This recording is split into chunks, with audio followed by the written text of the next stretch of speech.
अच्छा परवर्ती खबर को पुणी कंदाइलाणी पियाज किलो प्रति 70 टंकार बिक्री होउछि दर 40 रु 50 आउ सीधासख 20 टंका बढ़ी 70 रे पहुंची जाइछि।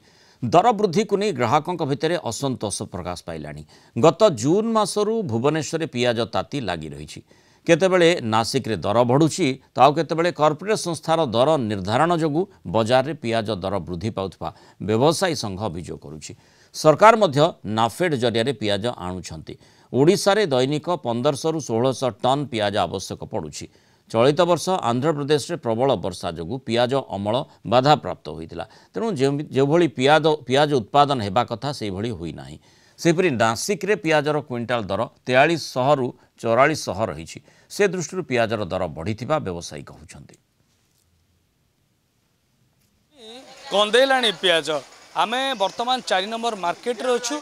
आपण देखुचंती मार्केट रे पियाज गदा होई रही किंतु पियाजर जो मूल्य कथा आमे देखिबा 10 दिन भितर पियाजर मूल्य 5 रु 10 टका बढ़ी एबे पाखापाखि 65-70 टंकार पियाज किलो हिसाब से बिक्री होची एवं मार्केट रे मध्य जेहेतु रप्तानी जोटू हेउची सेटू जेहेतु पियाजर दर अधिक रही जो माने व्यवसायी माने अछंती सेमाने मध्य अधिक दर रे पियाज किणुचंती एवं सही परिमाण ग्राहक को मध्य बिकुचंती। आम सहित किसी दुकानी जोड़ी हुई रही आम आलोचना करवा कौन कहे वर्तमान किलो केते टंका बिक्री करछंती आपण पियाज वर्तमान आया किलो 65-60 बिक्री होची किणा पड़ुची आमको 55-56 एवं गोटे बस्ता पियाज आइले तादर 2-3 किलो पोचा बाहर बर्तमान पियाज बेपार होना पियाज शीत दिन जो पोचा बाहर आम विभिन्न प्रकार लस हो आम किले के 5-10 टका अधिका कर बिक्री कर जो नासिक रु जो मुख्यतः पियाज आसता है सेठी जेहेतु अधिक पैसा किणुचंती पियाज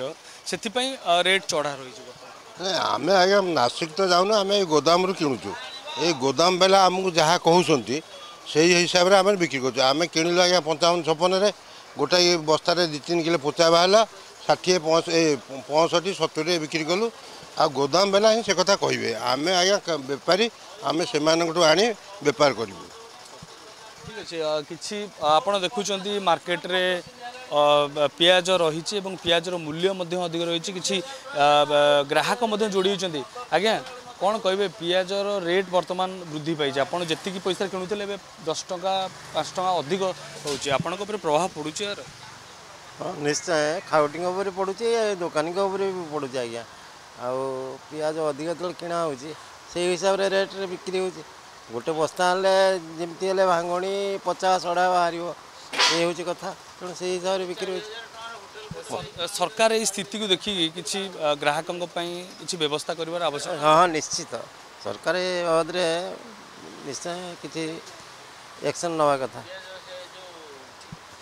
जमती आम सहित ग्राहक एवं बेपारी उभय आलोचना करुले कहवा कथा हूँ निश्चित रूपे सरकार ए दिगरे पदक्षेप नेबार आवश्यकता रही कारण जो भाव पियाज वर्तमान 65-70 टंकार बिक्री होची या पूर्व कम थे आगु को यह आहरी बढ़ी पारे बोली बेपारी मैंने कहते तो निश्चित रूपे सरकार ए दिगरे पदक्षेप नेवाई विभिन्न महल में दाबी होची। भुवनेश्वर वीडियोग्राफर अंजन चिन्मय पट्टनायक कलिंग टीवी।